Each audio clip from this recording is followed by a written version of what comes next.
அனைவருக்கும் வணக்கம். உண்மை செய்திகள் உடனுக்குடன் கிடைக்கணும்னா, மறக்காம நம்ம சேனல சப்ஸ்கிரைப் பண்ணி பெல் ஐகானையும் பிரஸ் பண்ணிக்கங்க. இந்த வீடியோவை லைக் பண்ணிட்டு வீடியோவை தொடர்ந்து முழுமையாக பார்க்கவும். டாஸ்மாக் கடைகளுடன் செயல்பட்டு வந்த பார்கள் மூடப்பட்டன. ஜூன் 30ஆம் தேதியுடன் உரிமம் முடிவடைந்ததால் டாஸ்மாக் பார்கள் மூடப்பட்டு உள்ளது. மேலும் பொது இடங்களில் மது அருந்துபவர்கள் மீது கடுமையான நடவடிக்கை எடுக்கப்படும் என்று தமிழக அரசு எச்சரித்து உள்ளது. தமிழக வீட்டுவசதி வாரியத்தின் வீடுகள், மனைகள் இனி ஆன்லைனில் விற்பனை. பொதுமக்கள் எளிதாக விண்ணப்பித்து வாங்கும் வகையில் வீடுகள் மற்றும் மனைகளை ஆன்லைன் முறையில் விற்பனை செய்யவும் நடவடிக்கை அரசு முன்னெடுத்து வருகிறது. ரத்த தானத்தில் தமிழகம் புதிய சாதனை. மாநிலம் நிர்ணயிக்கப்பட்ட ரத்த சேகரிப்பு இலக்கை கடந்துள்ளது.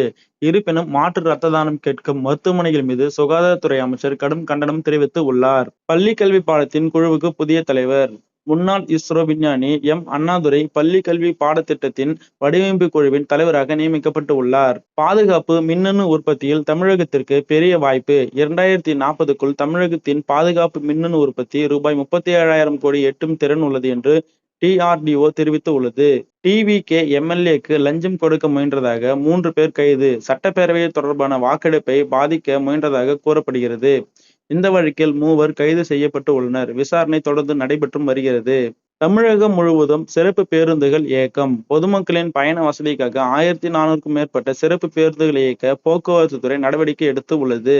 ஜூலை மாதத்தில் இயல்பான மழை பெய்ய வாய்ப்பு. தமிழ்நாட்டில் ஜூலை மாதத்தில் பருவமழை இயல்பான அளவில் இருக்கும் என வானிலை ஆய்வு மையம் தெரிவித்து உள்ளது.